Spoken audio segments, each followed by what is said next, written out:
G'day, I'm Mark from Self-Sufficient Me, and I'm down the back here with the ducks again, just having a bit of a watch. Beautiful morning, you know, someone has to do it. And I thought this was a really nice setting to have a bit of another chat. I wanted to talk about social politics, well, an aspect of social politics, something that's been annoying me lately here in this country. It's been dominating the conversation in the local media. Now, before you switch off and say, I'm not interested in social politics, Mark, I want to see your acreage, I want to see how you keep your ducks, your chickens, how you grow your fruit and your vegetables. I'm not interested in social politics. Well, let me give you this much. Let's say that it's to do with why we moved out here in the first place and how we got into this position. All right, so stay with me.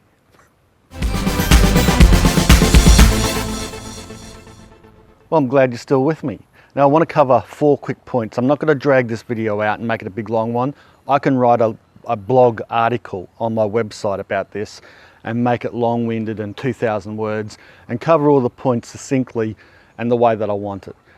I can elaborate in the comments section below if I need to, if you ask any questions. But I want to cover 4 main areas. The first of all is the conversation we're having at the moment in Australia, the big conversation that's dominating the airwaves about the housing affordability crisis.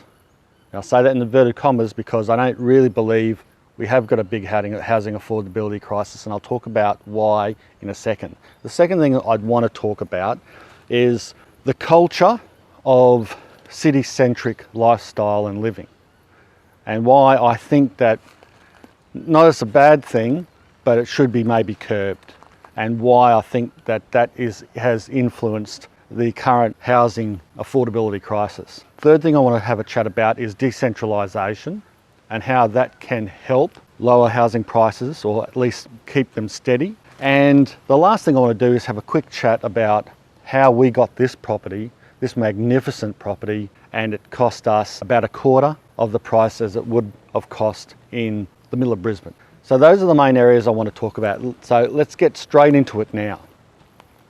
The housing affordability crisis has been just dominating the airwaves ad nauseum here in Australia. And it could be a problem that's replicated around the world in similar type of economies, particularly the Western world. Essentially what they're saying is houses have gone up so much that young people in their 20s and 30s can't even afford to get into the market because they can't even afford to save a deposit. But when you really look at the figures, the places that have gone up in value are Sydney and Melbourne, our 2 biggest cities. And around the rest of Australia, and we have a bloody big country, houses have barely gone up, and in fact in a lot of places they've gone backwards. I know here in our local area, just north of Brisbane, only 50 k's north of Brisbane, there's some places here that haven't gone up in value for 10 years or so.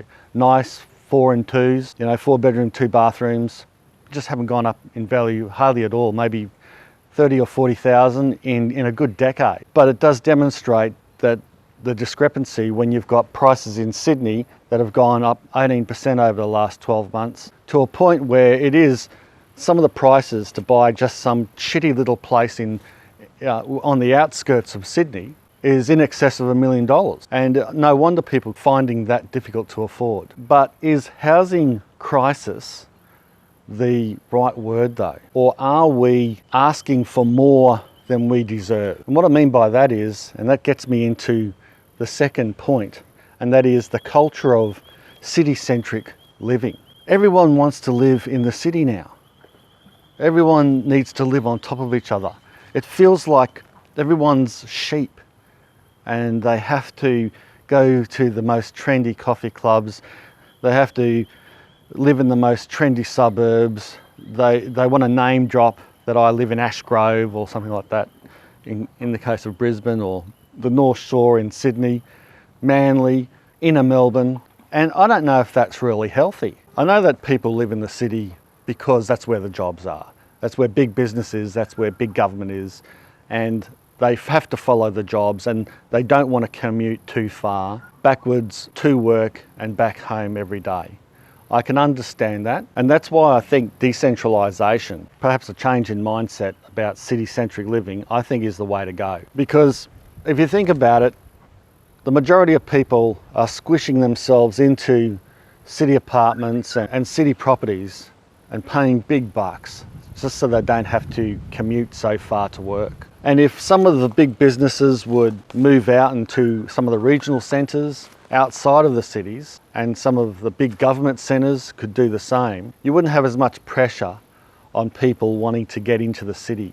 A, they wouldn't have to drive into the city so far to go to work. B, they would find that they wouldn't need to buy so close to the city because they can buy in the outer suburbs or even right on the outskirts of the city or in regional centres and commute to their jobs quite easily. It's a win-win for everyone. But how do you do that? I know that the current government is moving to and talking about relocating aspects of the public service. I think this is a really good initiative, and I think it's the only way forward. In the media at the moment, people are pushing for compulsory superannuation to be able to be used by people, young people in particular, as a deposit for a home. But at the end of the day, I do think that super is for when you retire from the workforce. I don't think you should be mixing the two up. There's also talk about changing negative gearing, which is an incentive for people to invest in properties so that rents stay low and there's enough rental accommodation to go around. But I think if you mess with negative gearing, you run the risk of rents going skyrocketing because the investors will have to find some other way to support their income to maintain that property. So I reckon decentralisation is really the only way forward. Get those major businesses away from the city centre, get them out into regional areas. Government give businesses incentives to either when they build a new business or come into town, they build out of the city or they build in a regional centre. Rent's cheaper for a start. It'd be more cost effective for big business to do that. Government can lead by example and relocate certain branches of government, research units or whatever into regional areas and decentralise instead of centralising everything. This centralisation and amalgamation of councils and governments is just being a crock, squishing everyone up in little areas, trying to stop the urban sprawl. It might seem like it's easier and better on paper, but in reality, it's just ruining lives. So lives brings me to the last point and why we moved out here and our story, all right? This isn't our full story, but this is just a really quick version of it to illustrate what we actually did. Nina and I, we were in the military and we were working in the city, maybe 15 minutes out of the city at an army base. We were living in a house not far from that. We just found living in that urban, suburban type lifestyle was just awful. I said in the last video, we could hear our neighbour's toilet flush. And that wasn't a joke. It was actually annoying. At any time through the night, the neighbour's toilet flush, and we'd hear that. It'd wake us up because the houses are so close together. When I lived in Sydney, I lived out in the western suburbs and near the army barracks, Holsworthy Barracks, and it was only about 5 kilometres away from where I lived, maybe 6 or 7.